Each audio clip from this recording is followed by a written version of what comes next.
this year's Buckinghamshire Shakespeare Festival. It is a pleasure to be here with you today. We've been off on tour with our production of Macbeth over the last few weeks, and now we're changing things up with this performance of Julius As you Caesar. like it. What? Julius Caesar? Yeah. That's the play we're doing. Says who? I don't know, it just is. It's the one we've been rehearsing.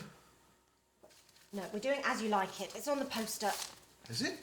Yes. Look. Ah. Miscommunication. Indeed. Right. I may have some explaining to do to the cast. And some very quick line learning. Back in a second. Sorry about this. These things do happen.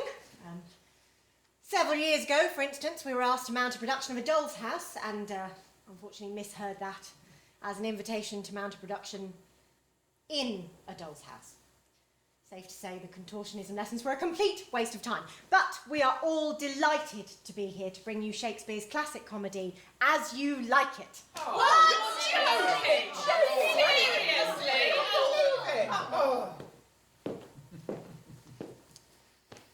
How'd they take it? Not well. Tough. We need to make a start. Right, only how does the play start? Exactly? You mean you don't know? I've not seen this one before. What about the others? Actually, they have, yes, a couple of years ago, so they might just get away with it. And you? I'll think of something. All right then, so the play begins... Begins with a fight between warring brothers Orlando and Oliver.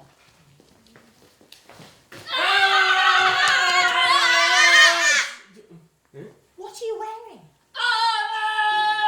Why? In case they get stabbed. They're rubber swords. Are they? Ooh. Ow! Good job we got that helmet on. That could have been nasty. You can't do the play dressed like that. These are the only costumes we've got. Yeah, miscommunication. There must be something less Roman out the back. I'll check. Come on, let's leave them to it. Okay, fine. But remember, no more Julius Caesar. Et tu, director. Oi. Sorry.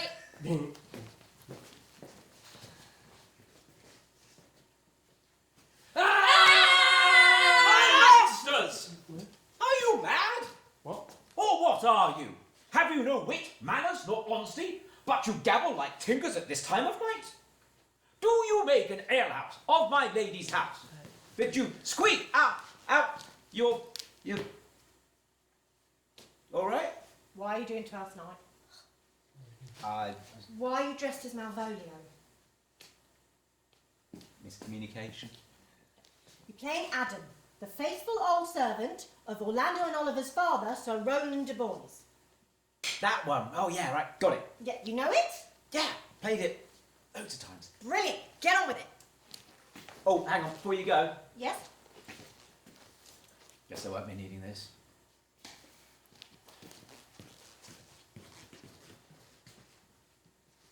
Sweet monsters! For your father's remembrance, be it accord. My father charged you in his will to give me good education. You have trained me like a peasant. The spirit of my father grows strong in me, and I will no longer endure it. Hey, Allow me such exercises as become a gentleman, or give me the poor lottery my father left to me by testament. pack it in! And what wilt thou do? Beg when that is spent? I pray you leave me. Get you with him, you old dog. Is old dog my reward? God be with my old master. He would not have spoke such a word.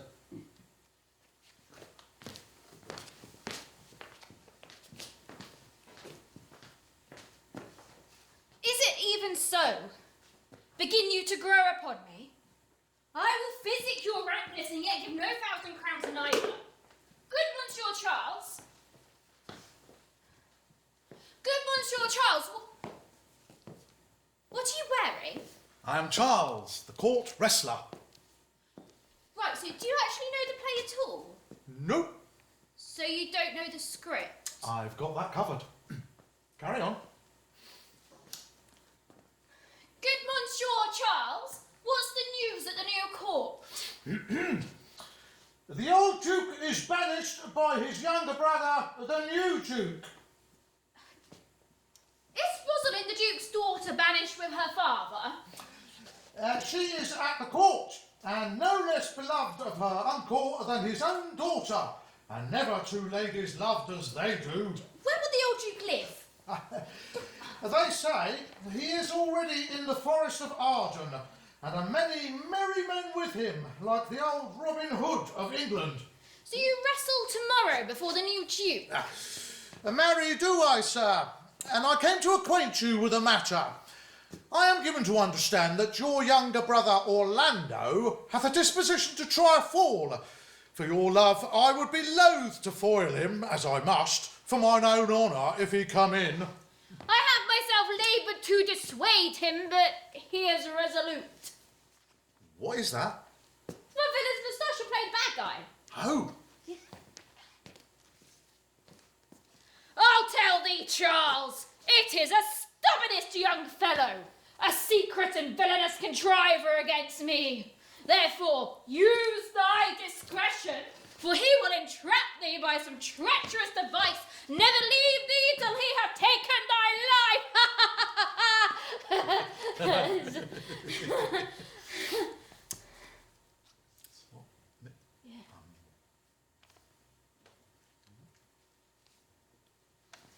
whisper it. What? Whisper it in my ear, I'll say it. If he come tomorrow, I'll give him his payment, you absolute clattering wassock. Farewell, good Charles.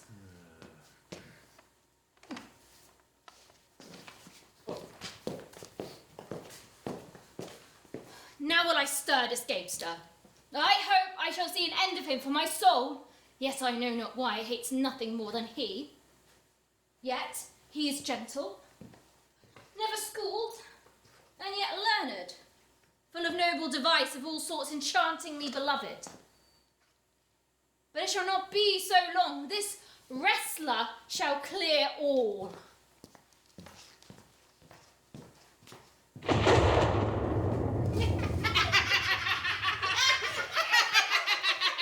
When shall we three meet again?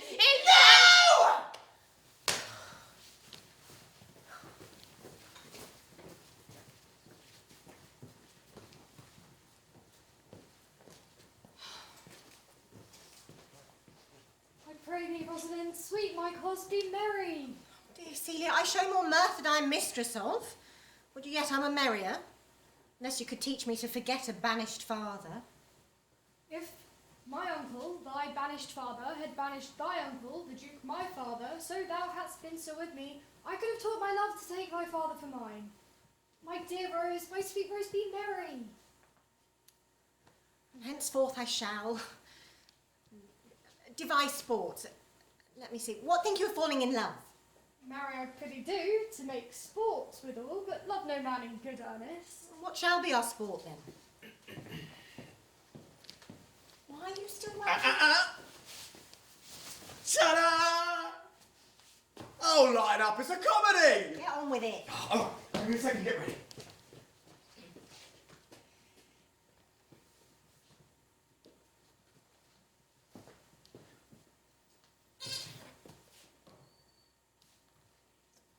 Mistress, you must come away to your father.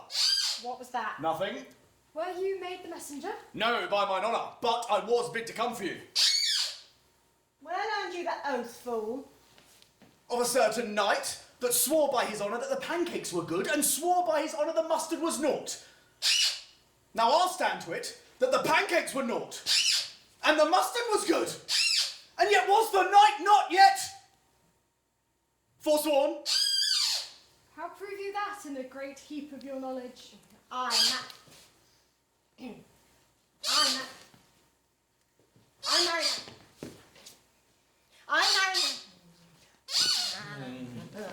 I marry now, unmuzzle your wisdom. Stand ye both forth now, stroke your chins and swear by your beards that I am a knave. By our beards, if we had them, thou art. By my knavery, if I had it, then I were. But if you swear by that, that is not. You are not forsworn. No more was that knight swearing his honour. For he never had any. Or if he had, he had sworn it away. For I never saw those pancakes or that mustard. Bonjour, Monsieur Beau. What's the news? Fair princess, you have lost much good sport. Sports? Of what colour? Of what colour, madam? Well, how shall I answer that? As wit and fortune will. Or as the destinies decree. Well said. That was laid on with a trowel. You amaze me, ladies. I would have told you of much good wrestling that you have lost the sight of. Yet tell us the manner of the wrestling. There comes an old man and his 3 sons, the eldest of which wrestled with Charles, the Duke's wrestler, which in a moment Charles threw him and broke 3 of his ribs, that there is little hope of life in him. And so he served the 2nd, and so the 3rd. Shall we see this wrestling, cousin? It is the first time that ever I heard that the breaking of ribs was sport for ladies. Well, you must if you remain here, for here is the place appointed for the wrestling, and they are ready to perform it. And assured they are coming. Let us stay and see it. How now, daughter and cousin? Are you crept hither to see the wrestling? Aye, my liege, so please you give us leave. You will take little delight in it, I can tell you. There is such odds in the man. In pity of the challenger's youth, I would fain dissuade him, but he will not be entreated. Speak to him, ladies. See if you can move him. Call him hither, good Monsieur Beau. Monsieur the Challenger, the princesses called for you. I attend them with all respect and duty. True love at first sight. True instant straining credulity. Love! Love! Love!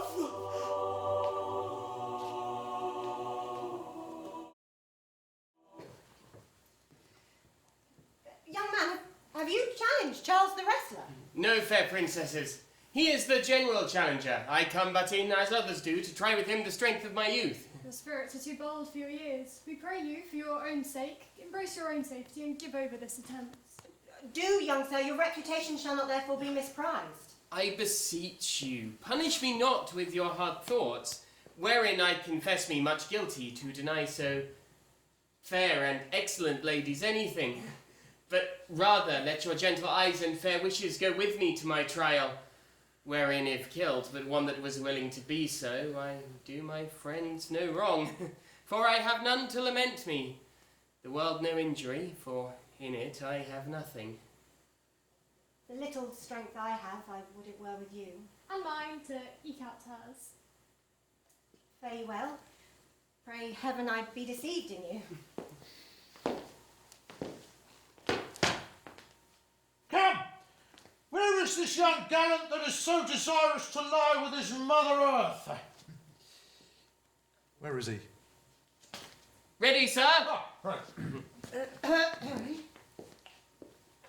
You shall try but one fall. Now Hercules be thy speed, young man. My widow are invisible to catch the strong fellow by the leg. Right then, so, what are we doing about the fight? Because we haven't practiced any wrestling. Oh, yeah. Don't panic! Comic subplot to the rescue! No moaning.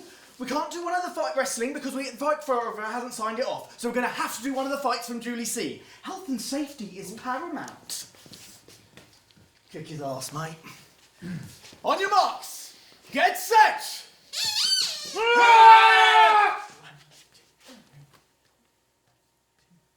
Oh, excellent, young man. Ha ha! Oh! Oh! Oh! Oh! Hang on. No more! Yes, I beseech your grace. I am not yet well breathed. How dost thou, Charles? Charles? Charles? He cannot speak, my lord. Oh. Bear him away. Yeah, I'm on it. Right, Steve. What are you doing, Micky? Bearing him away. Because Katie said backstage we've got to do exactly what it says in the script, so... Come on. You're doing God's work. Keep it up.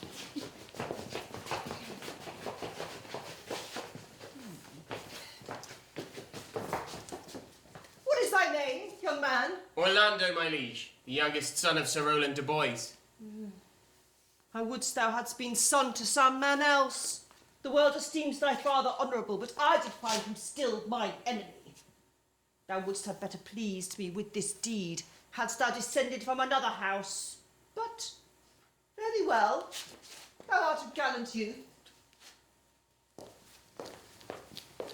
I am more proud to be Sir Rowland's son. My father loved Sir Rowland as his soul, and all the world was of my father's mind. Had I before known this young man his son, I would have given him tears unto entreaties ere he should thus have ventured.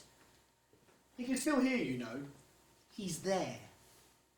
Gentle cousin, let us go and thank him and encourage him. My father's rough and envious disposition sticks me at heart. Oh. Gentlemen, wear this for me. One out of suits with fortune who could give more, but that her hand lacks means. Pardon? Shall we go, cuz? Aye, fare you well, fair gentleman. Can I not say I thank you? My better parts are all thrown down, and that which stands before you is but a quintain, a mere lifeless block. He calls us back. He what? My pride fell with my fortune, I'll ask what he will. Did you call, sir?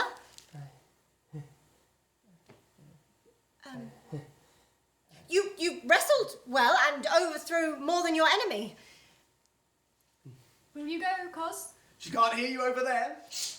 The actual conventions. You can't beat them. Have with you. Fare you well.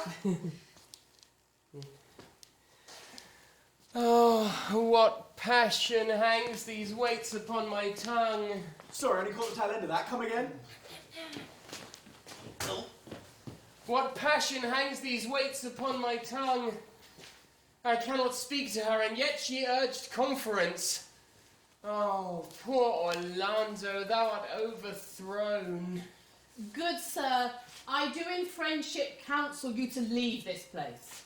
Albeit you are deserving of high commendation, true applause and love, yet such is now the Duke's condition that he misconstrues all you have done. I thank you, but pray you, tell me this. Which of the two was daughter of the Duke that here was at the wrestling? Well, neither if we judge by manners, but indeed the lesser is his daughter. The other is daughter to the banished Duke, here detained by her usurping uncle to keep his daughter's company, whose loves are dearer than the natural bond of sisters. But I can tell you that of late the Duke hath ta'en great displeasure against his gentle niece, grounded upon no other argument than people praise her for her virtues and pity her for her good father's sake. And upon my life, the Duke's malice against the lady will suddenly break forth. Sir, fare thee well. Hereafter, in a better world than this, I shall desire more knowledge and love of you. I rest much bounden to you. Fare you well. Thus must I from smoke into smother, from tyrant's Duke unto a tyrant's brother. But oh, heavenly Rosalind!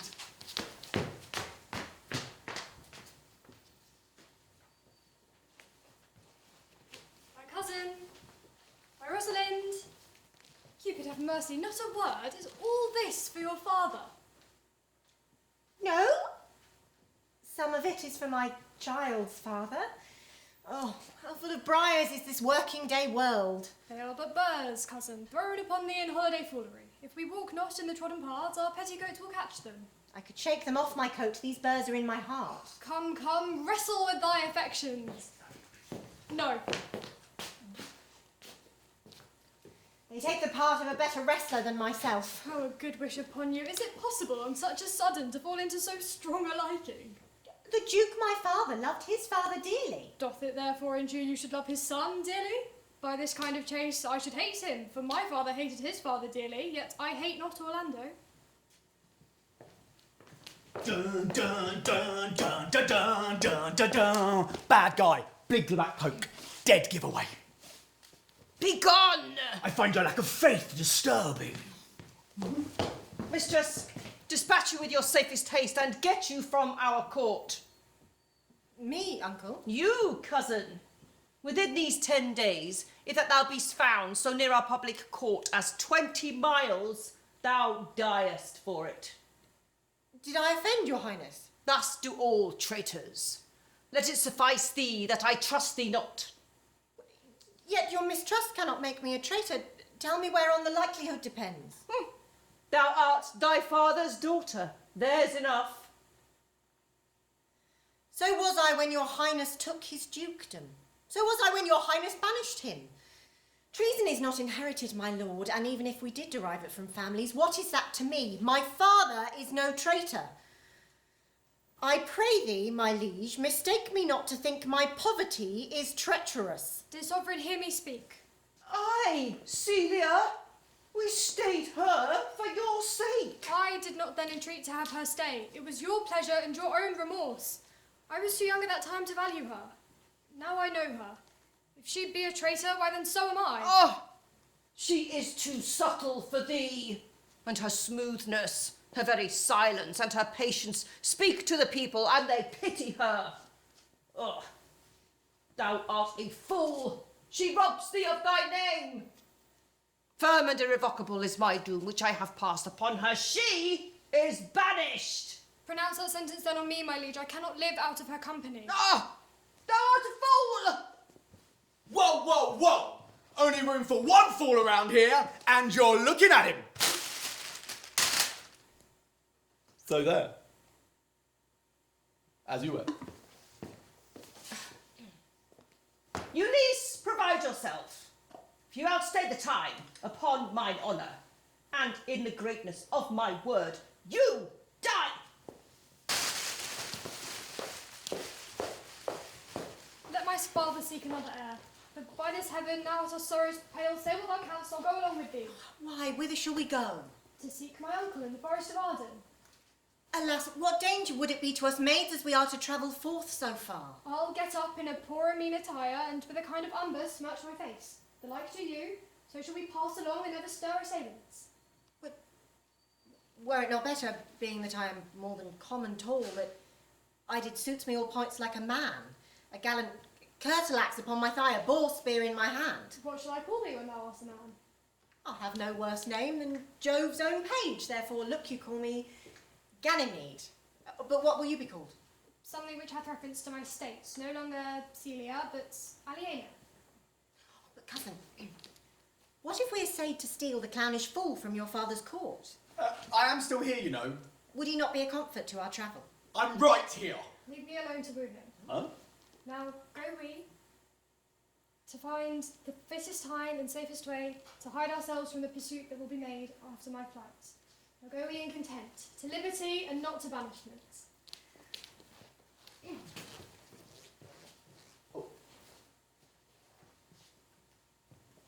So, oh, why, fair Celia, whatever brings you here? I hope you're not planning on whisking me away with Rosalind into the forest.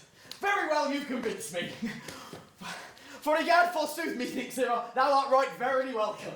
Shakespeare, piece of cake, man. Now, my co-mates and brothers in exile. No. You're the good Duke now. Different cloak. Oh, yes, Holmes. Oh. There you go, Obi-Wan. That's better.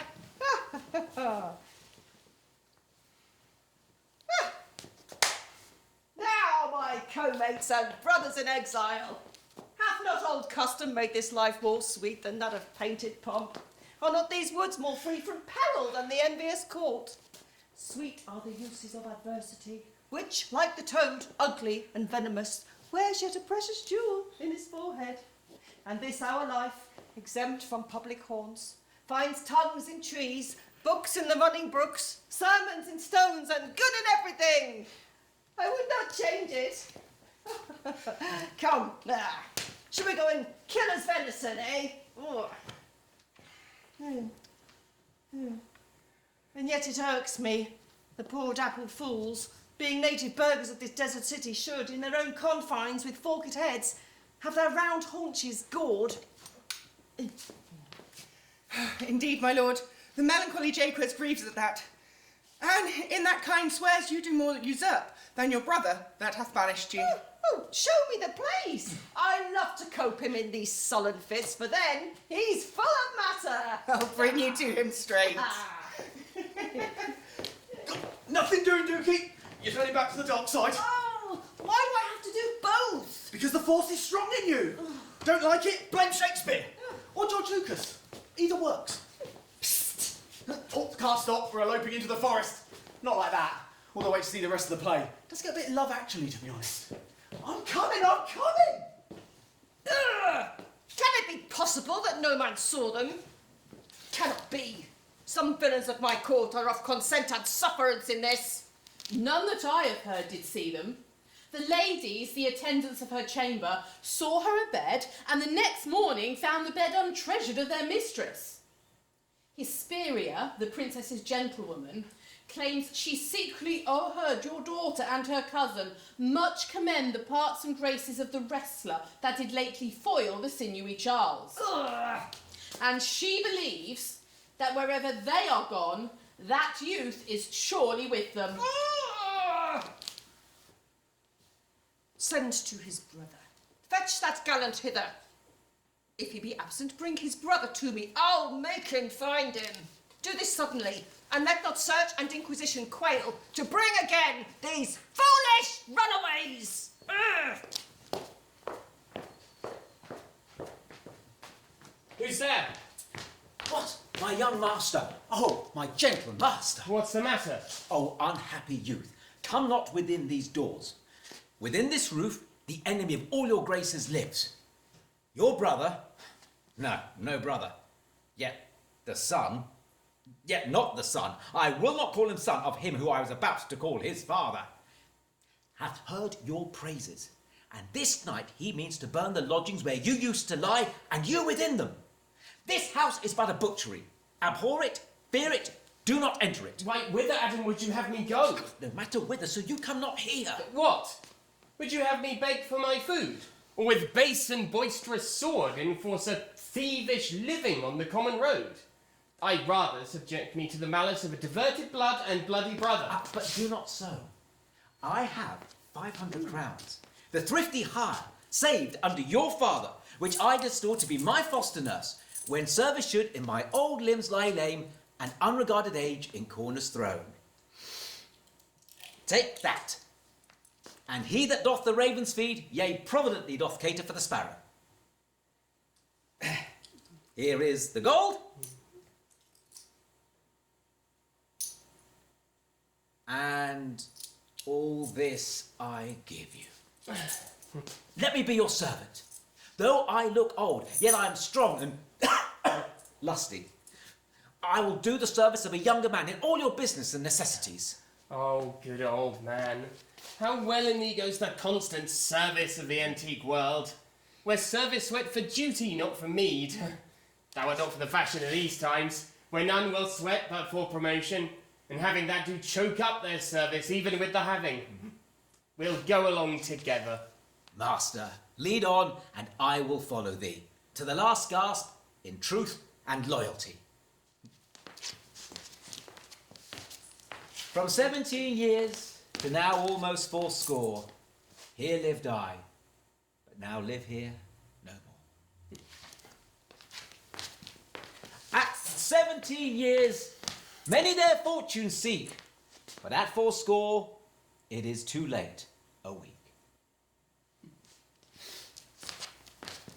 Yet fortune cannot recompense me better than to die well and not my master's debtor. Oh, no. Oh, Jupiter, how weary are my spirits. I cannot for my spirits, if my legs were not so weary. I pray you bear with me, I cannot go no further. Oh, well, for my part, I'd rather bear with you than bear you. Well, this is the Forest of Arden. Looks more like Queen's Park to me, but suit yourself. Oh, Corin, but thou knowest how... where are you, Filipa? What's the matter? He's pissed. Haven't got a costume. Oh. They all been taken, I've got nothing to wear. You're playing shepherd, right? Yeah? And so are you? Yeah? So share then. What? Well, there's one costume and two actors, so we haven't got much choice then, have we? Go on. Fine. Oh, Corin, that thou knowest how I do love her. Give it here. I partly guess, for I have loved ere now. Give it back. How many actions most ridiculous hast thou been drawn to by thy fantasy? Right, give it here. No, this is stupid. I'm not doing it. Oh, fine. What are you doing? What are you doing? Whoa, whoa, whoa! How many actions most ridiculous hast thou been drawn by thy fantasy, you say? Why, into 1,000 that I have forgotten. Turn around. Oh, thou didst then never love so heartily. If thou rememberest not the slightest folly that ever love did make thee run into, then thou hast not loved. Oh, Phebe, Phebe, Phebe! Exit, Silvius. No, I am still in the scene. I am still in the scene. No. We won an award for this Shakespeare malarkey last year. Jove. They want it back at this rate. Jove. They heard you the first time. This shepherd's passion is much upon my fashion. I pray you, one of you question yond man if he for food will give us some, if he for gold will give us some food. I faint almost to death. Hi, you clown!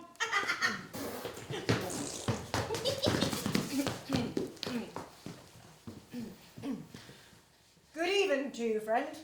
And to you, gentle sir, and to you all. I prithee, shepherd, if that love or gold can in this desert place buy entertainment, here's a young maid with travel much oppressed that faints for succour. Children present. Fair sir, I pity her, but I am shepherd to another man, and do not shear the fleeces that I graze. His coat, his flock, and his bounds of feed are now on sale. I pray thee, if it stand with honesty, buy thou the pasture, cottage, and the flock, and thou shalt have to pay for it of us. Wow! Go with me if you like upon report. Oh, the soil, the profit, and this kind of life, I will your very faithful feeder be. I'll go with him. Make sure the money's not misused. Under the greenwood tree, who loves to lie with me, and turn his merry note unto the sweet bird's throat. Come hither, come hither, come hither. Here shall ye see no enemy, but winter and rough weather. More, I prithee, more! What are you doing? I'm playing Jacques. No, you're not. I am. Says who? Says me, because I already know the lines. Well, so do I, and I've been with the company longer. And? And it's my part, so push off. You're already playing the bow. And you've already played Oliver, so? So I've been off stage longer, so now it is my turn. Oi, minstrel, settle this, will you? I have a name, you know. Oi, Teresa, settle this, will you? I'm playing Amiens. Amen to that. Let's flip a coin on it, all right? Okay. Agreed. Yeah. Micky, you call it. Heads. It's tails. Who am I meant to play? Audrey? Really? Oh, what? This is rubbish. From the top. Under the greenwood tree. Skip that. More, I prithee, more. It will make you melancholy, Monsieur Jacques. And for that I thank it. I can suck melancholy from a song as a weasel sucks eggs. More, I prithee, more. My voice is ragged. I cannot please you. I do not desire you to please me. Will you sing? More at your request than to please myself. And if ever I thank any man, I thank you. I'll finish the song, sirs. Cover the while the Duke will drink under this tree. He has been all this day to look you. And I have been all this day to avoid him. He is too disputable for my company. Come, Warble, come. Who doth ambition shun, who loves to live in the sun, seeking the food he eats and pleased with what he gets. Come hither, come hither, come hither. Here shall he see no enemy, but winter and rough weather. I'll give you a verse of mine own I wrote yesterday, despite of my own invention. It goes like this. And if it shall come to pass that any man turn ass, leaving his wealth and ease, a stubborn will to please, Duke dame, Duke dame, Duke dame, and there he shall see gross fools as he, and if he will come to me. What's that, Duke dame? Oh, 'tis a Greek invocation to call fools to a circle. And it worked. I shall go sleep if I can. If I cannot, I'll rail against all the firstborn of Egypt. Keep it light, it's comedy. And I'll go fetch the Duke. His banquet is prepared.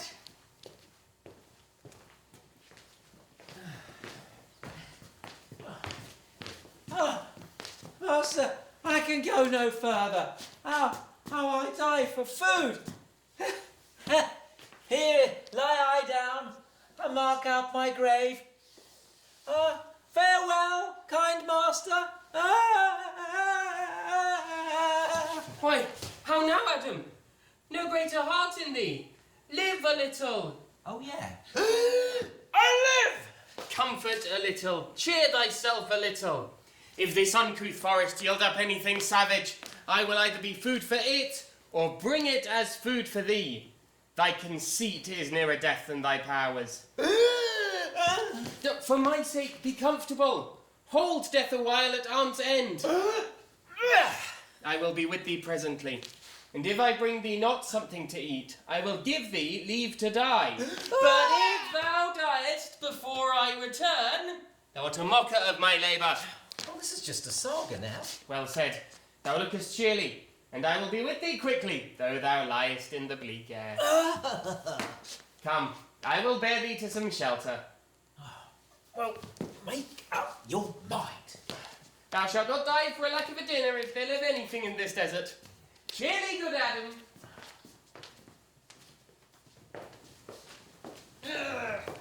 What? How now, monsieur? What a life is this that your poor friends must woo your company? What, you look merrily. For God's sake, will you colour code your script or something? You're the good Duke, not the evil Duke.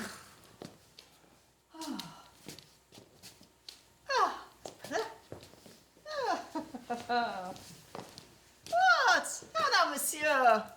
What a life is this, eh? And your poor friends must woo your company. What?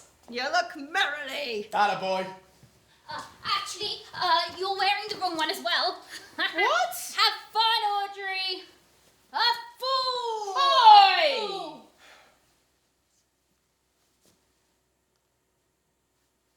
Fine.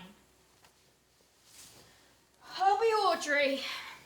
Oh, in which case I'll be seeing you later. Hurtful. On you go. A fool, a fool. I met a fool in the forest. Hey, that's me! A motley fool. Oh, miserable world. As I do live by food, I met a fool who laid him down and basked him in the sun and railed on Lady Fortune in good terms, in good set terms, and yet a fool. Oh, please, I'm just doing my job.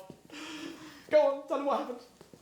Good morrow, fool, quoth I. No, sir, quoth he. Call me not fool till heaven hath sent me fortune. Go on, go on, go on. And then he drew a dial from his poke, and looking upon it with lacklustre eyes, says very wisely, "'Tis 10 o'clock! Thus we shall see," quoth he, "how the world wags. 'Tis but an hour since it was 9, and after 1 hour more 'twill be 11. And so hour by hour we ripe and ripe, and hour by hour we rot and rot. And thereby hangs a tale."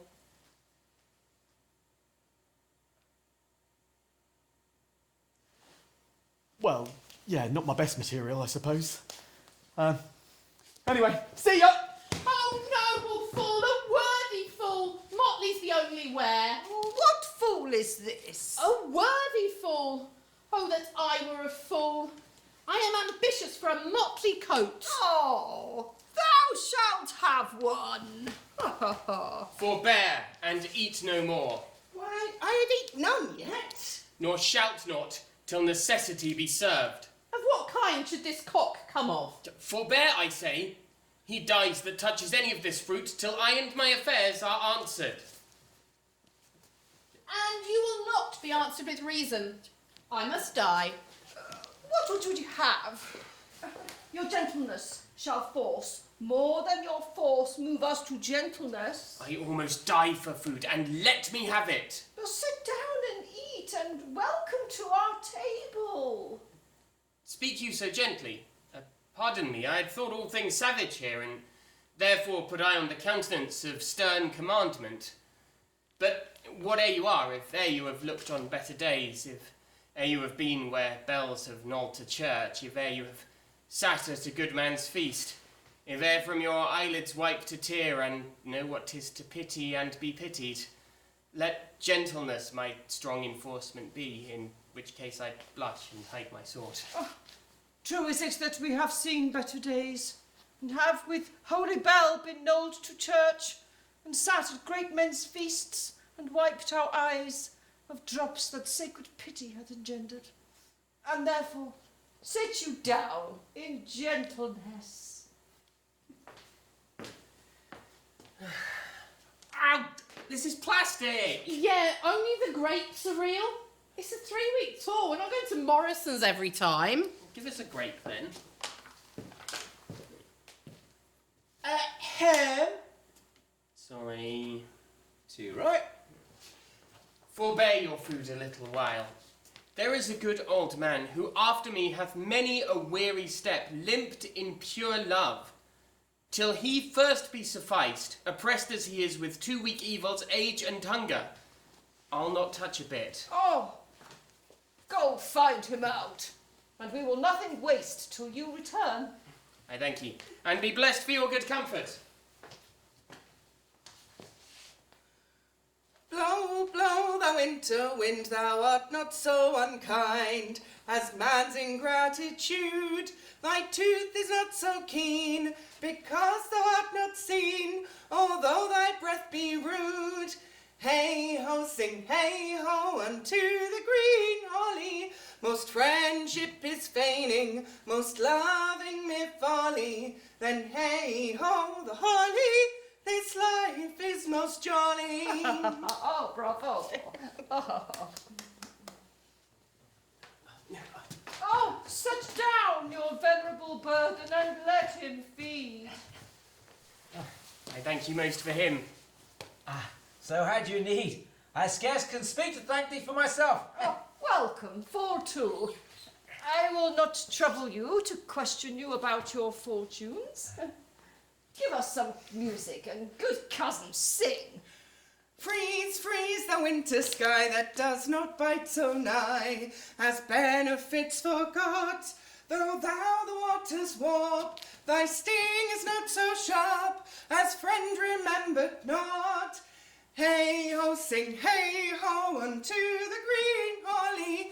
Most friendship is feigning, most loving mere folly. Then hey ho, the holly, this life is most jolly. If that you were the good Sir Roland's son, as you have whispered faithfully you were, be truly welcome hither. A good old man, thou art right welcome, as thy master is. I am the Duke that loved thy father. Thou seest we are not all alone unhappy. This wide and universal theatre presents more woeful pageants than this here scene wherein we play in. All the world's a stage. All the men and women merely players. They have their exits and their entrances. And one man in his time plays many parts. His acts being 7 ages. At first the infant, mewling and puking in the nurse's arms. And then the whining schoolboy, with his satchel and shining morning face, creeping unwillingly like a snail to school. And the lover, sighing like furnace, with woeful ballad made to his mistress's eyebrow. And then the soldier, full of strange oaths and bearded like the pard, jealous in honour, sudden and quick in quarrel, seeking the bubble reputation even in the cannon's mouth. And the justice, in fair round belly with good capon lined, eyes severe, beard of formal cut, full of wise saws and modern instances. And so he plays his part. The sixth age shifts to the lean and slippered pantaloon. Spectacles on nose, pouch on side, his youthful hose, well saved, a world too wide for his shrunk shank.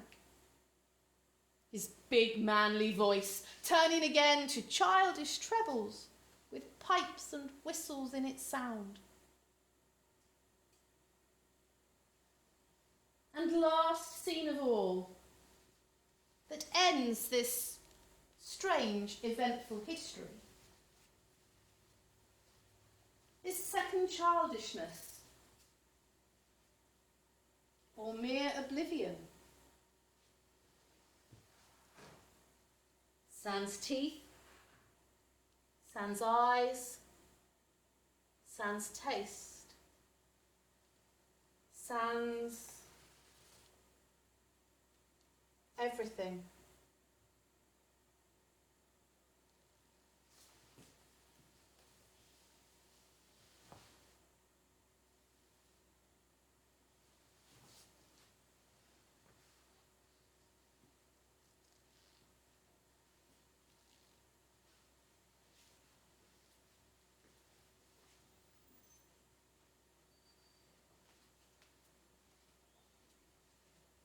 Right, that's the interval.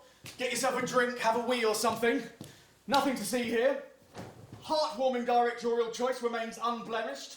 Shift it, Brian. See you in 20. Excellent, excellent.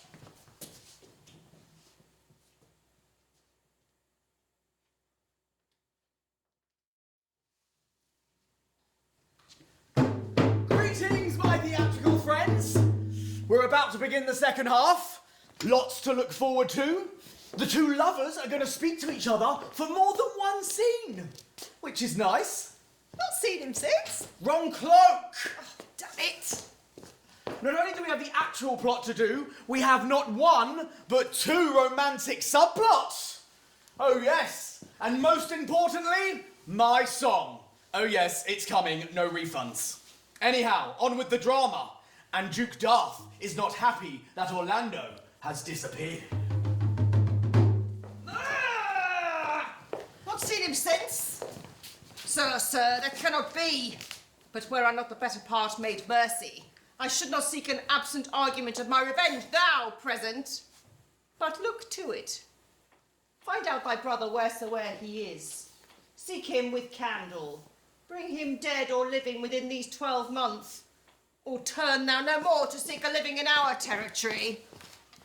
Thy lands and all things that thou dost call thine worth seizure do we seize into our hands, till thou canst quit thee by thy brother's mouth of what we think against thee.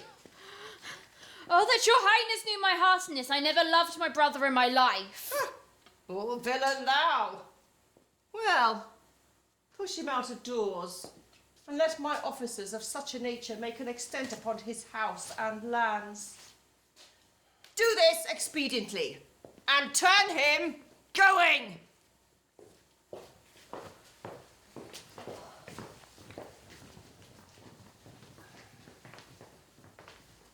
Hang there my verse in whip. We need more trees! Oh.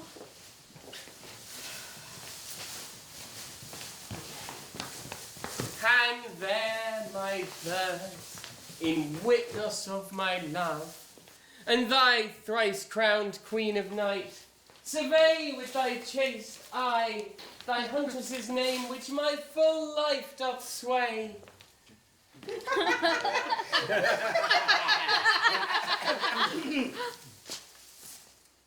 Oh, Rosalind, these trees shall be my books, and in their barks my thoughts I'll character, such that every eye that in this forest looks shall see thy virtue witnessed everywhere. Run, run, Orlando, carve on every tree the fair, the chaste, the inexpressive she. Don't you dare.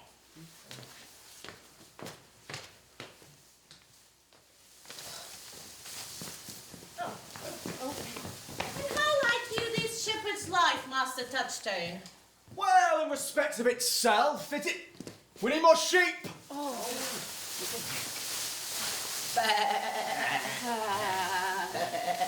Better.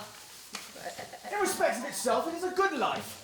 But in respect it as a shepherd's life, it is naught. Was thou ever in court, shepherd? No, truly. Then thou art damned. For not being in court? Your reason? Why, if thou never was at court, thou never sawest good manners. If thou never sawest good manners, thy manners must be wicked. And wickedness is sin, and sin is damnation. Thou art in a parlous state, shepherd. Oh, here comes my new young Master Ganymede, my new mistress brother. Oh, what a transformation! Shut up. Where are all the trees?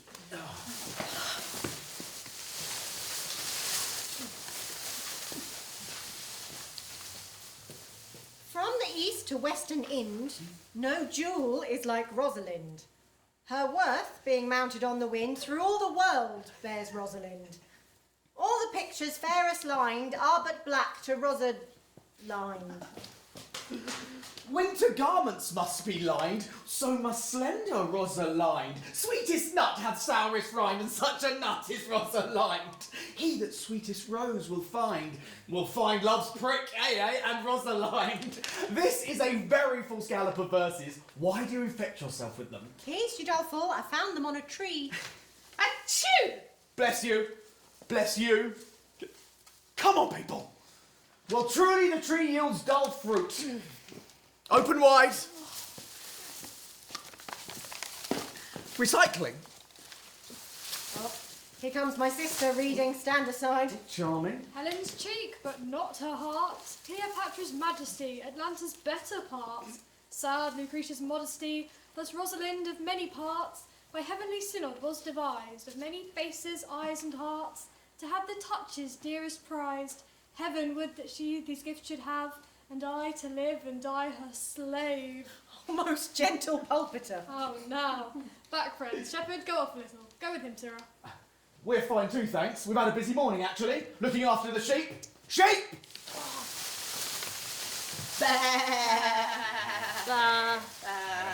Don't worry, their bark's worse than their bite. Come, shepherd! Did thou hear, without wondering, how thy name should come to be hanged and carved upon the trees? I was never so berhymed since Pythagoras' time. Know you who hath done this? Is it a man? And a chain that you once wore about his neck? Change your colour? I prithee who? Is it possible? Nay, I prithee now with most petitionary vehemence, tell me. Oh, wonderful, wonderful, and yet again wonderful, and after all that, out of all whooping. Good my complexion, I would you would tell me quickly and speak apace. Oh, I would that would pour this concealed man out of thy mouth as wine from a narrow-mouthed bottle, either too much a month or not at all. I prithee, take the cork out of thy mouth, that I may drink thy tidings. So you may put a man in your belly. Oh, what manner of man? It is young Orlando. Orlando? Orlando! Orlando? Orlando? Orlando? Wrong cloak! Oh. Orlando! Orlando? Orlando! Orlando? Orlando! Orlando? Orlando! What? Nothing. My complexion. What shall I do with my doublet and hose? Oh, I prithee, what did see when thou saw him? How looked he? Did he ask me? And when will you see him again? Answer me in one word. I found him under a tree like a dropped acorn.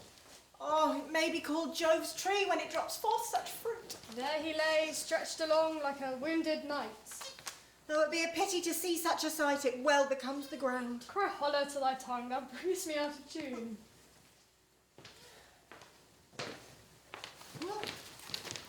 I thank you for your company, but good faith, I had as lief for being myself alone. And so had I, but Go on. yet, Go on. but yet for fashion's sake, I thank you for your society. God be with you, let's meet as little as we can. Ow, ow, ow, ow, ow, ow, ow. From it.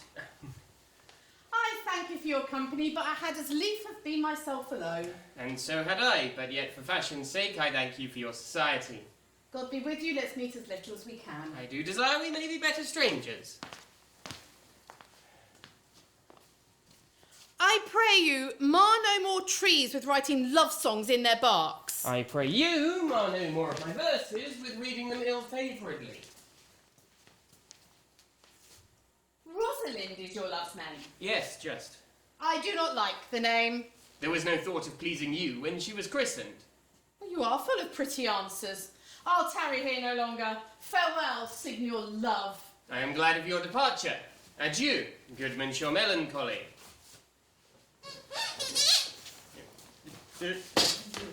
How dare you, sinner! A man's rubber chicken is his own!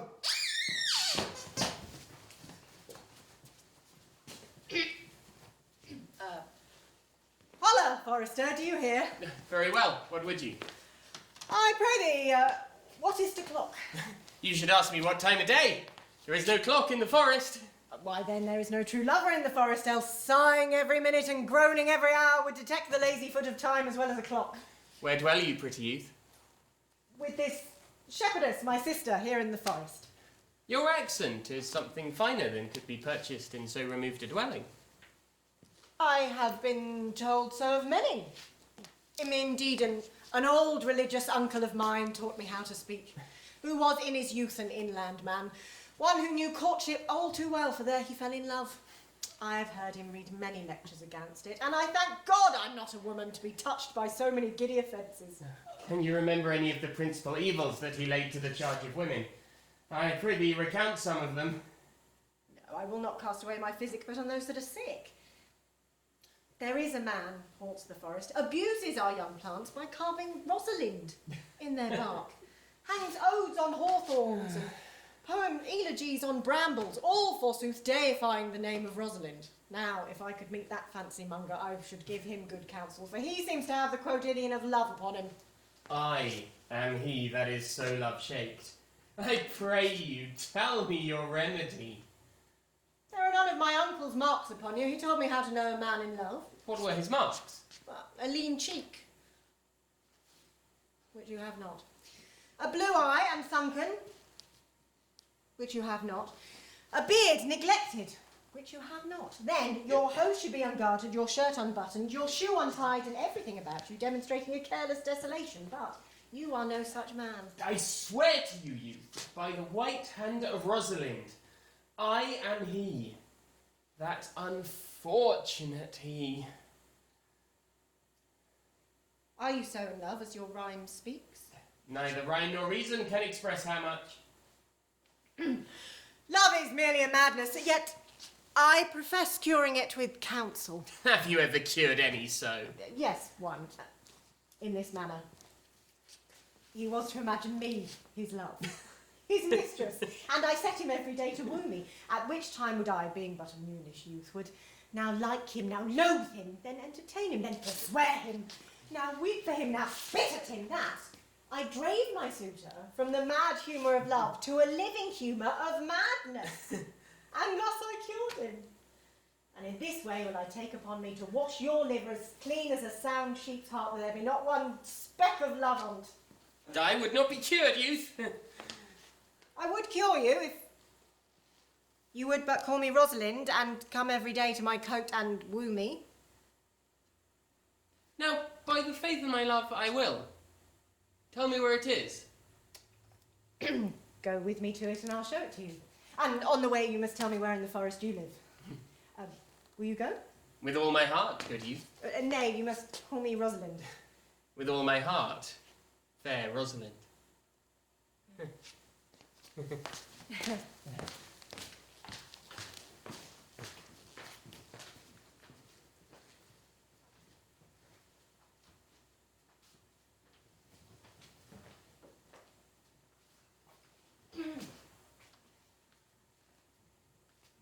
Come, sister, will you go?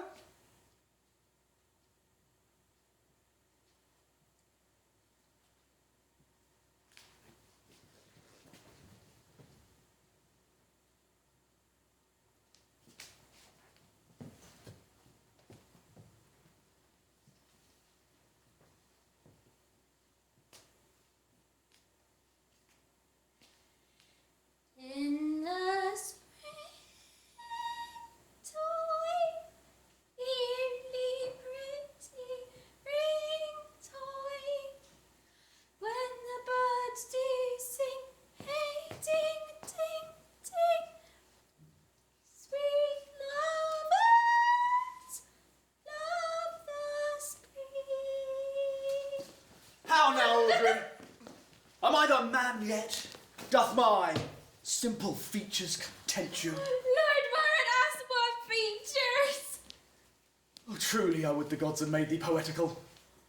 I do not know what poetical is. Is it honest in deed and word? No, truly, for the truest poetry is the most feigning. Do you wish then that the gods had made me poetical? I do, truly, for thou promised me thou art honest. Now, if thou wert a poet, I had some hope thou didst feign. Would you not have me honest? Oh, truly, unless thou art hard-favoured. But, being as it may be, I will marry thee. And to that end, I have been to see Sir Oliver Martext, the vicar of the next village, who hath agreed to couple us. I would fain see this meeting. Will the gods give us joy? Amen, Sir Oliver, you are well met. So, will you dispatch with us here under this tree, or take you back to your chapel? The words in the book.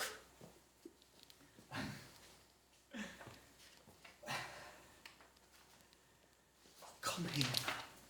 Right. Read that. Out loud.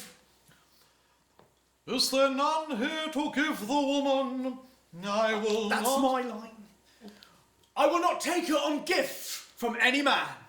Truly she must be given, or the marriage is not lawful. Ah. Proceed, proceed, I'll give her. Motley, will you be married? As the ox hath his bow, sir.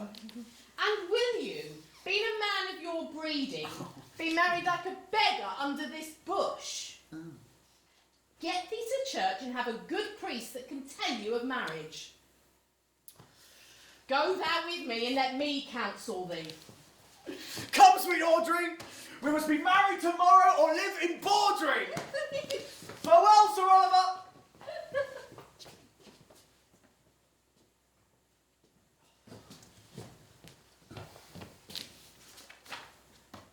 'Tis no matter.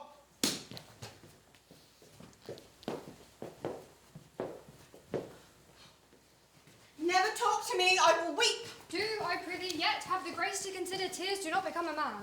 Have I not cause to weep? As good as cause as one may desire, therefore weep.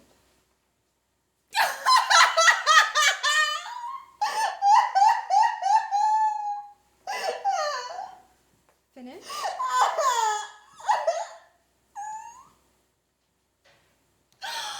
Why did he swear he would come this morning and comes not? Nay, certainly there is no truth in him. Do you think so? Yes, I think he is not a horse stealer nor a pig purse, but as for his verity in love, I think him as concave as a covered goblet or a worm-eaten nut. Not true in love? Yes, when he is in, but I do not think he is in. But you have heard him swear downright he was. Was is not is. Besides, the oath of a lover has the strength of the word of a tapster. He attends here in the forest on the Duke your father. I met the Duke yesterday and had much question with him. He asked me of what parentage I was, and I said, as good as he. He laughed and let me go. Oh, but What speak we of fathers when there is such a man as Orlando? What's a brave man? He speaks brave words, writes brave verses, swears brave oaths, and breaks them bravely. Mistress and master, you have oft inquired after the shepherd that complained of love, who you saw sitting by me on the turf, praising the proud disdainful shepherdess that was his mistress. Well, and what of him? Oh, if you see a pageant truly played between the pale complexion of true love and the red glow of scorn and proud disdain, go hence a little and I shall conduct you, if you will mark it. Come, let us remove. Sight of lovers feedeth those in love. Bring us to this sight, and you shall say I'll prove a busy actor in their play.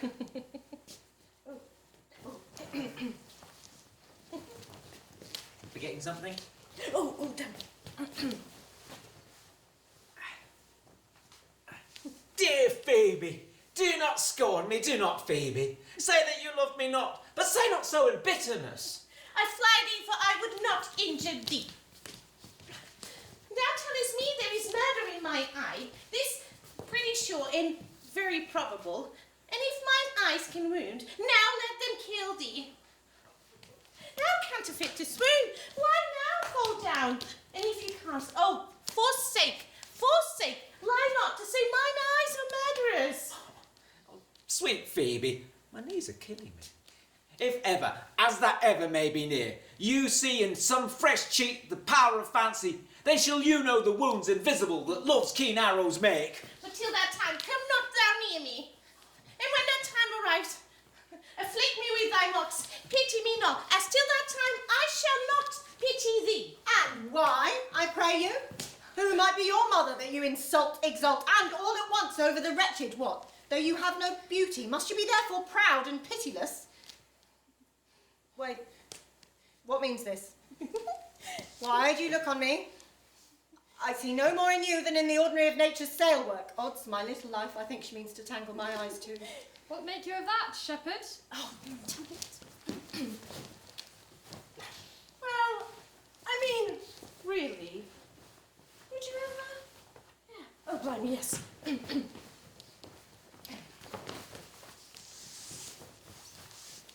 No, faith, proud mistress, hope not after it. It is not your inky brows, your black silk hair, your bugle eyeballs, or your cheek of cream that can entain my spirits to your worship. You foolish shepherd, wherefore do you follow her? Like foggy south, puffing with wind and rain. You are 1,000 times a properer man than she a woman. 'Tis not her glass, but you that flatters her. But, mistress, know thyself. Down on your knees, and thank heaven fasting for a good man's love. For I must tell you, friendly in your ear, sell when you can, you are not for all markets. So, take her to thee, shepherd. Fare you well. Go on then, see how you like it. Sweet youth, I pray you, chide the ear to get out. Exactly. I'd rather hear you chide than this man woo. I pray you do not fall in love with me, for I am falser than vows made in wine. Besides, I like you not. So, come to our flock. Come along, Corin.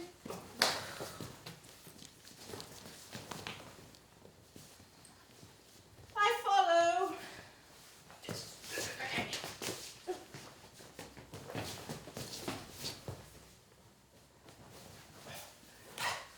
As do I.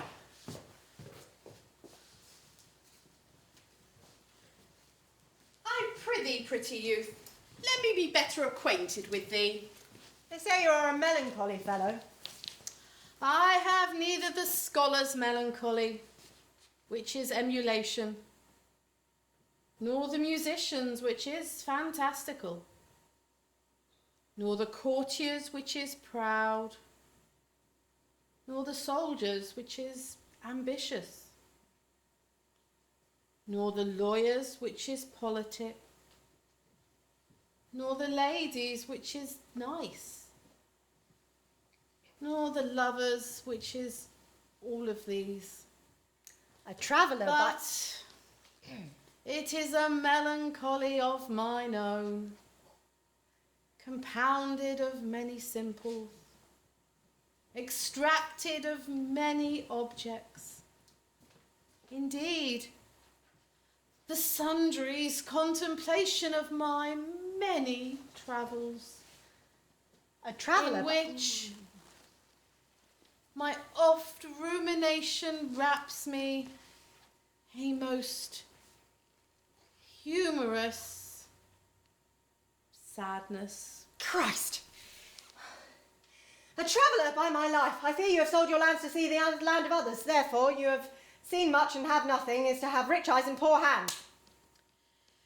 Yes, I have had my experience. And your experience makes you sad. I'd rather have a fool to make me merry than experience to make me sad, and to travel for it too. Good day and happiness, dear Rosalind. Nay, God be with you, and you talk in blank verse. Farewell, inshore traveller. How now, Orlando? And where have you been all this while? And you a lover. And you serve me such another trick. Come no more in my sight. My fair Rosalind, I come within an hour of my promise. Break an hour's promise in love. He that would divide a minute into 1,000th part, and break but a part of 1,000th part in a minute in the affairs of love. It may be said of him that Cupid hath clapped him on the shoulder, but I'll warrant him heart whole. Forgive me, dear Rosalind. And you be so tardy. Come no more in my sight. I'd as lief be wooed of a snail. Of a snail? I have a snail. For although he comes slowly, at least he brings his house on his head. A better jointure, I think, than you make a woman. Besides, he brings his destiny with him. What's that? Why, horns. Virtue is no hornmaker, and my Rosalind is virtuous. And I am your Rosalind. Oh, come. Woo me. Woo me. For now I'm in a holiday humour and like enough to consent. Ask me what you will, and I were your very, very Rosalind. I would kiss before I spoke. Oh. Nay, you had better speak first. Truly great orators, when they are out, they will spit. And for lovers lacking matter, the cleanliest shift is to kiss. Who could be out, being before his beloved mistress? Well, marry, that should you, if I were your mistress. Am not I your Rosalind? I take some joy to say that you are, for I would be speaking of her. Well, in her person, I say, I shall not have you. Then in mine own person, I die. No, Faith died by attorney. The poor world is almost 6,000 years old, and in all that time not any man hath died in his own person, videlicet in a love cause. Men have died from time to time, and worms have eaten them, but not for love.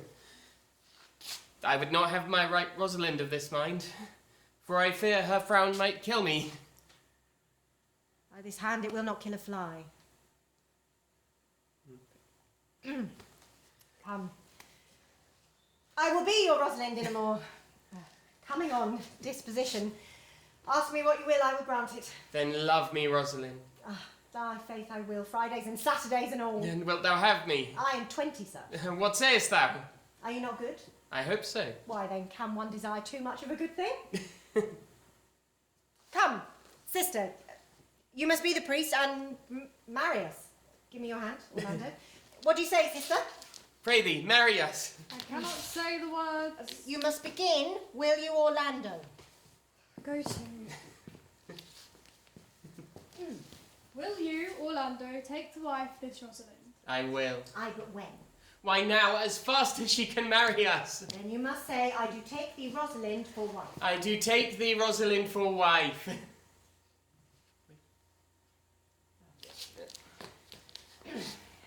I do take thee, Orlando, for husband.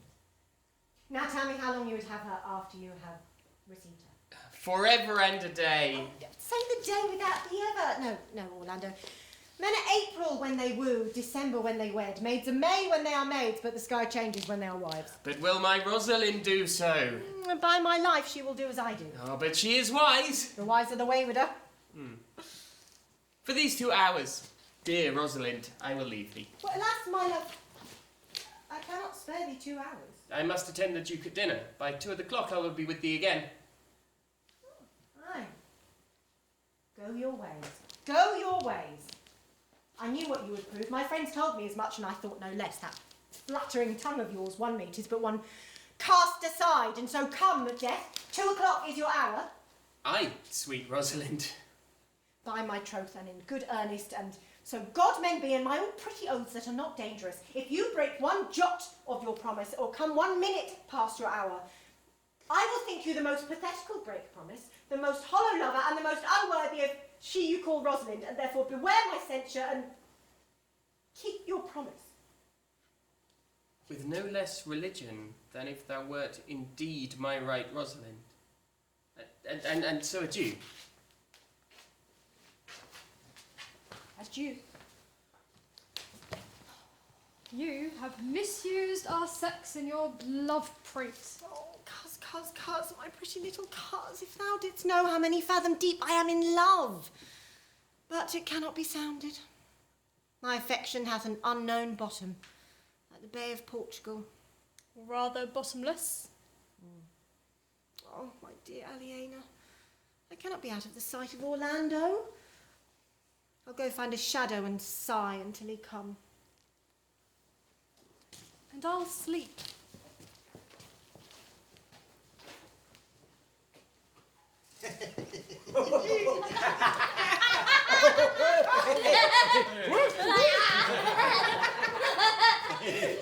Which is he that killed the deer?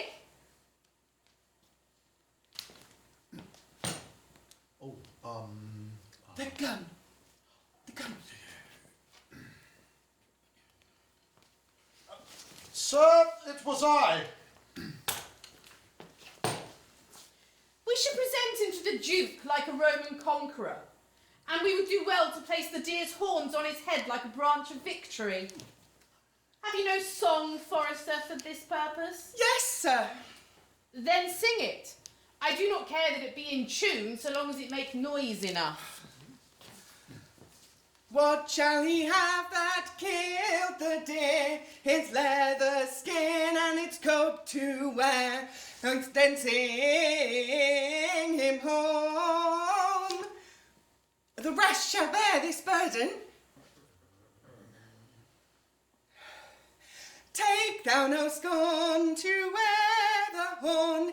It was a crest ere thou wast born. Thy father's father wore it, and thy father for it. The horn, the lusty horn, is not a thing to love to scorn.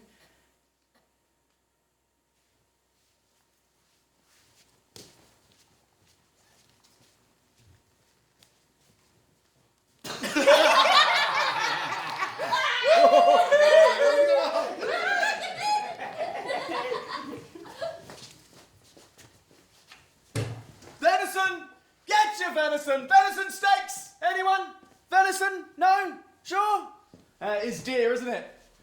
Come on, people!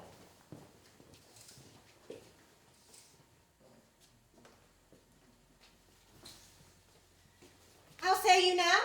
It's not past 2 o'clock, and here much Orlando. I warrant you, with pure love and troubled brain, his temple, his bow and arrows, and is gone to sleep. Look who comes here. Let's see how she likes it. Good morrow, fair ones. Are you the owners of the house? It is no boast being asked to say we are. Orlando doth send the duty to you both, and upon his youth he calls his pretty Rosalind, he sends this bloody napkin. Are you he?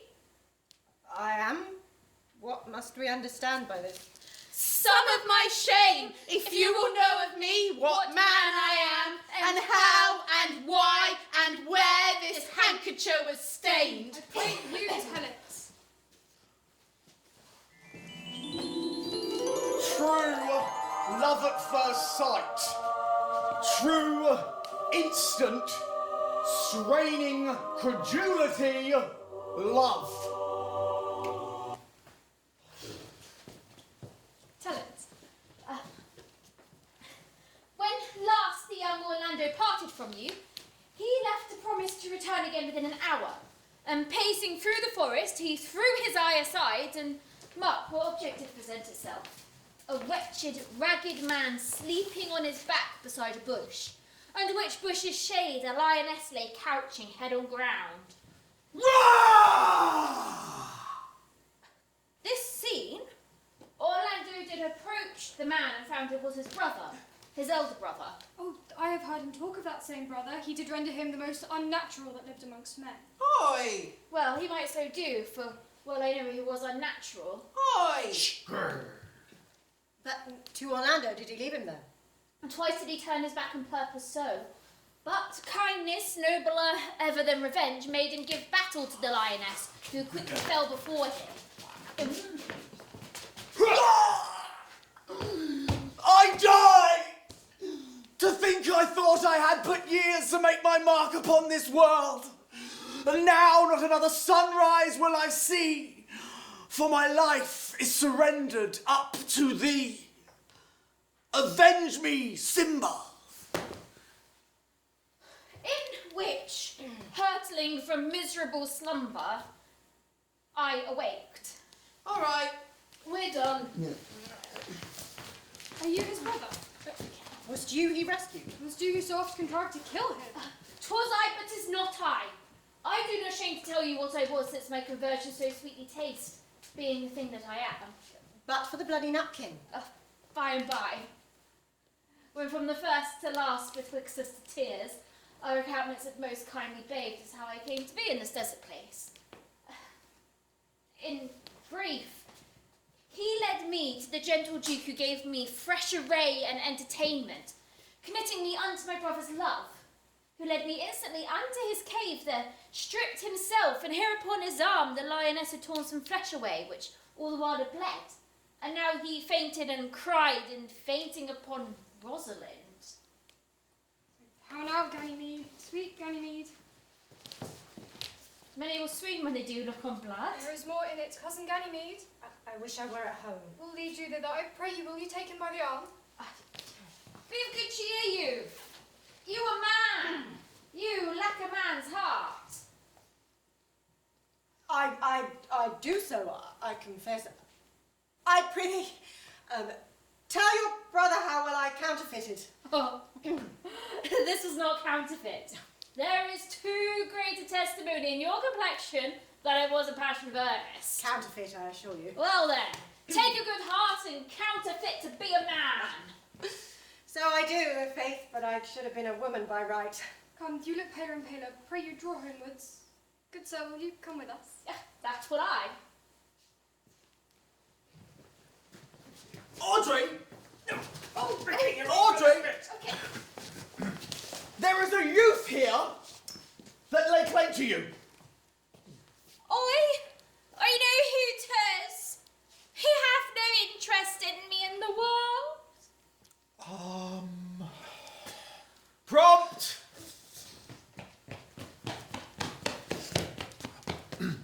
Friends, Romans, countrymen. Other side. Good even, Audrey. Good even, William. And good even to you, sir. You, sir. How old are you, friend? 5 and 20, sir. Oh, a ripe age. Is thy name William? William, sir. A fair name. And wast thou born in the forest here? Aye, sir, I thank God. What? Oh, sorry, my bad. Thank God. A good answer. And art thou rich? Faith, sir, do. So is good. Very good. Very excellent good. And yet it is not. And yet it is but so. Art thou wise? Aye, sir, I have a pretty twit. Why, thou sayest so well. And do you love this maid?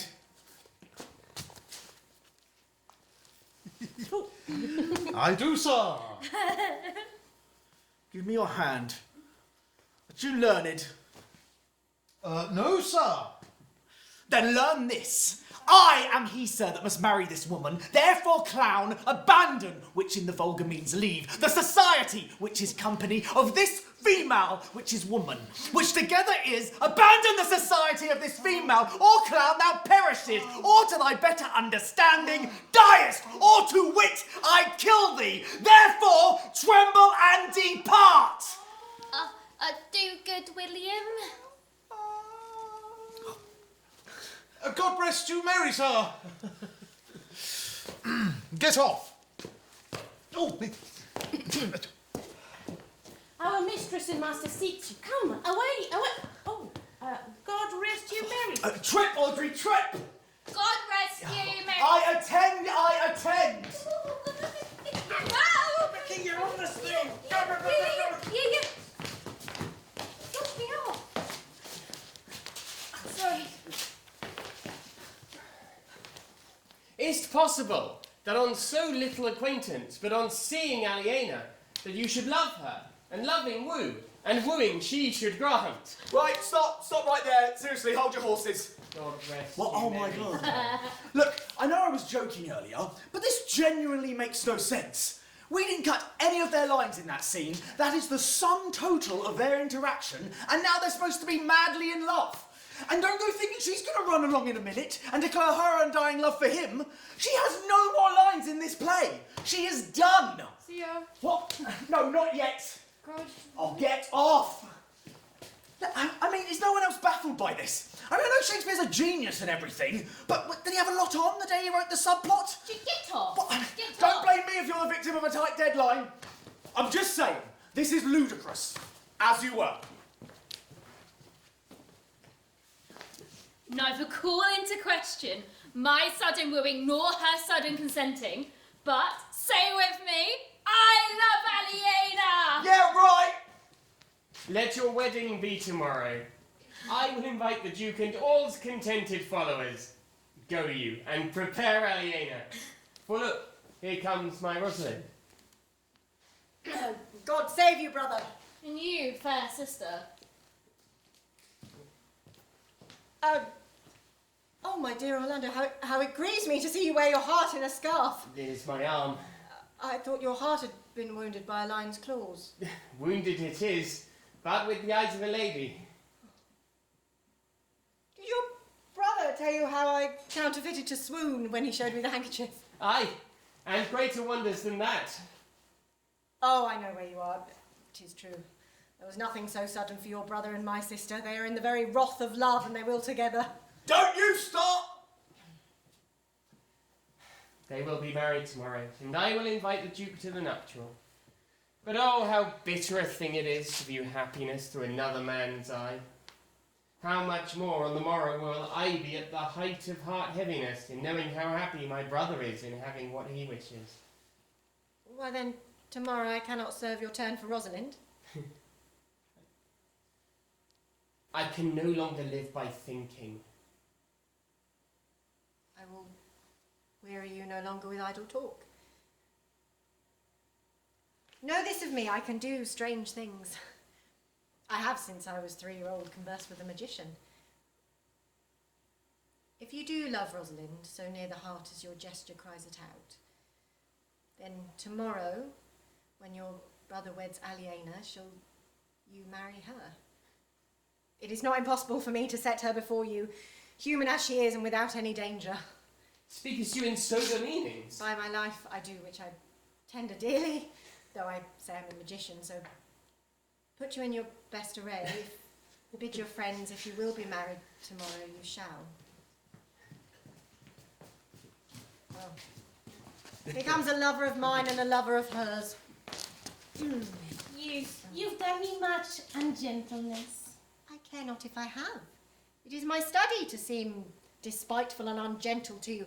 You are therefore followed by a faithful shepherd. Look to him, love him, he worships you. Gentle shepherd, tell this youth what it is to love. It is to be all made of sighs and tears. And so am I for Phebe. Oh, and so am I for Ganymede. And so am I for Rosalind. And so am I for no woman. It is to be all made of faith and service. And so am I for Phoebe. Oh, and so am I for Ganymede. And so am I for Rosalind. And so am I for no woman. It is to be all made of passion, all made of wishes, and all made of fantasy. All adoration, all duty, all observance, all humbleness, all patience and impatience, all purity, all trial, all observance. And so am I for Phoebe. Oh, and so am I for Ganymede. And so am I for Rosalind. So am I for no woman. I pray you no more of this. I will help you. If I can, I would marry you if I could. Tomorrow, meet we all together. I will marry you if ever I marry woman, and I'll be married tomorrow. I will content you if what pleases you contents you, and you shall be married tomorrow. I will satisfy you if ever I satisfy man, and you shall be married tomorrow. As you love Rosalind, meet.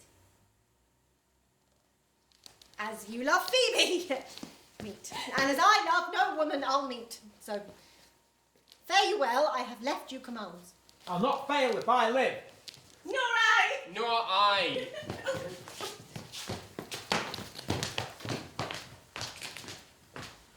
Tomorrow is the joyful day, Audrey. Tomorrow we shall be married. I do desire it with all my heart. And I hope it is no dishonest desire to be a woman of the world. Well, it is settled then. And we shall affirm our love with a song. Oh yes, ladies and gentlemen, the highlight of the play is here. Strap in. Lock the doors. It was a lover and his lass, with a hey and a ho and a hey nonny no, that all the green cornfields did pass in the springtime, the only pretty ring time, when birds do sing, hey ding-a-ding-ding, sweet lovers love the spring. Between the acres of the rye, with a hey and a ho and a hey nonny no, these pretty little folks would lie in the springtime, the only pretty ring time, when birds do sing, hey ding-a-ding-ding, sweet lovers love the spring. That carol then began that hour, with a hey and a ho and a hey nonny no, for what is life, oh but a flower in the springtime, the only pretty ring time, when birds do sing, hey ding-a-ding-ding, sweet lovers love the spring. So therefore take the present time, with a hey and a ho and a hey nonny no, for love is drowning in the prime of the springtime, the only pretty ring time, when birds do sing, hey ring-a-ding-ding, sweet lovers love the spring.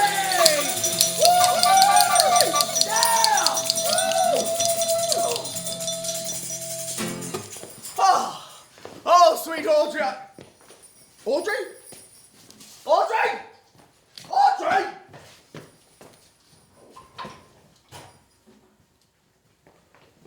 Dost thou believe, Orlando, that the boy can do all this that he hath promised? I sometimes do believe and sometimes do not, as those that fear they hope and know they fear. You say, if I bring in your Rosalind, you will bestow her on Orlando here. Oh, that would I, had I kingdoms to give with her. And you say you'll have her when I bring her? That would I, were I of all kingdoms king. You say you'll marry me if I be willing. This will I, should I die the hour after. But if you do refuse me, you will give yourself to this most faithful shepherd. So is the bargain.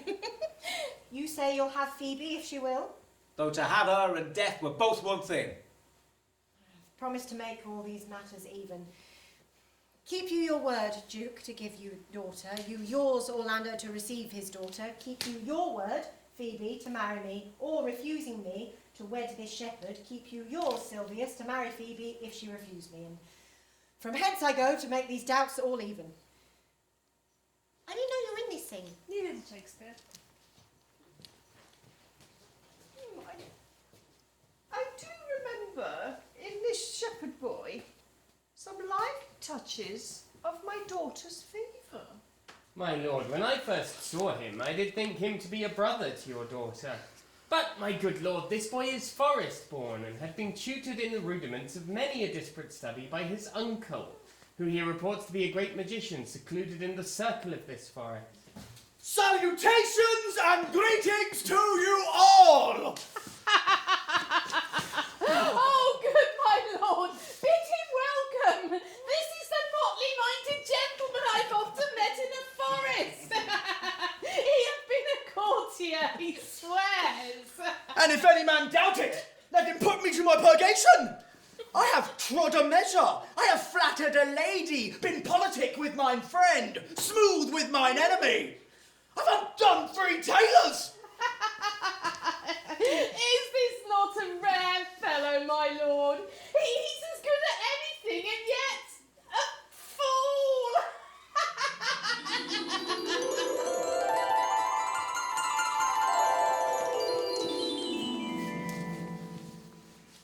Then there is mirth in heaven when earthly things made even atone together. Good Duke, receive thy daughter. No. Hymen from heaven brought her, yea, brought her hither, that thou might join her hand in his, whose heart within his bosom is. To you I give myself, for I am yours. To you I give myself, for I am yours. If there be truth in sight, you are my daughter. If there be truth in sight, you are my Rosalind. If sight and shape be true, why then, my love, adieu. I'll have no father, if you be not he, nor I'll have no husband, if you be not he, nor ne'er wed woman, if you be not she. Peace ho, I bar confusion, 'tis I must make conclusion of these most strange events. Here's 8 that must take hands and join in Hymen's bands, if truth holds true contents. You and you, no cross shall part.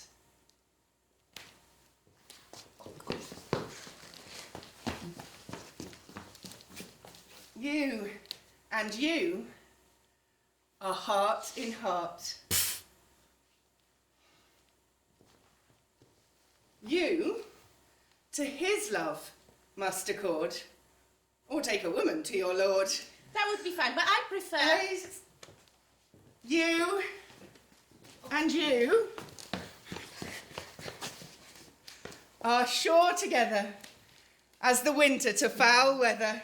Whilst a wedlock hymn we sing, feed yourselves with questioning, that reason must wonder may diminish, how thus we met, and these things finish. Oh, my dear niece, welcome art thou to me, even daughter welcome in no less degree.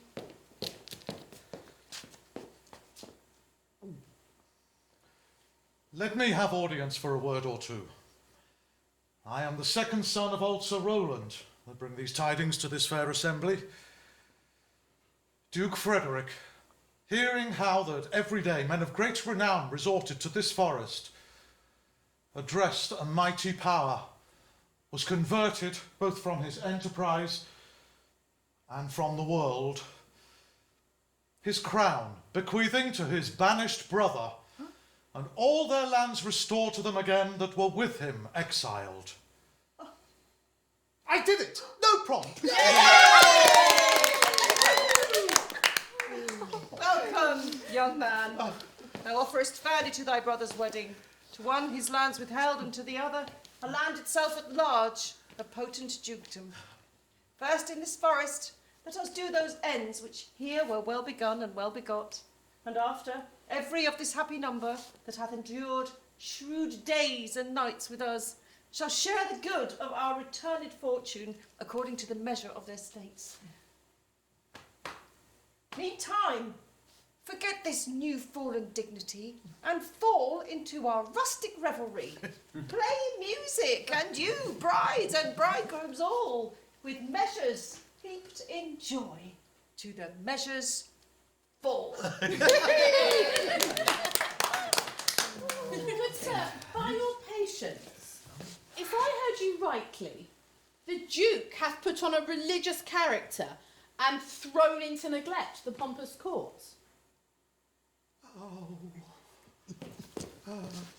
He hath! To him will I. Out of these convertites there is much matter to be heard and learned. You, to your formal honour I bequeath. Your patience and virtue well deserves it. You, to a true love, your faith doth merit. You, your land, love, and great allies. To you, a long and well-deserved bed. And to you, much wrangling, for thy loving voyage is but 2 months victualled. So, to your pleasures. I am for other than dancing measures. Way to kill the atmosphere. Oh, proceed, proceed. We will begin these rites, as we do trust they'll end in true delights. 1, 2, 3. It was a lover and his lass, with a hey and a ho and a hey nonny no, that o'er the green cornfields did pass in the springtime, the only pretty ring time, when birds do sing, hey ding-a-ding ding, sweet lovers love the spring. In the springtime, the only pretty ring time. It is not the fashion to see the lady the epilogue, but it is no more unhandsome than to see the lord the prologue. If it be true that good wine needs no bush, then it is true that a good play needs no epilogue. And yet to good wine they do use good bushes, and a good play does prove the better with the help of a good epilogue. I am not furnished like a beggar, therefore to beg would not become me. My way is to conjure you, and I'll begin with the women. I charge you, O women, for the love you bear to men, or women, to like as much of this play as please you. And I charge you, O men, for the love you bear to women, or men, that between you and the women the play may please. If I were a woman, I would kiss as many of you as had beards that pleased me, complexions that liked me, and breath that I defied not, and I am sure as many of you as have good faces and good beards and sweet breath will, for my kind offer, when I make curtsy, bid me farewell.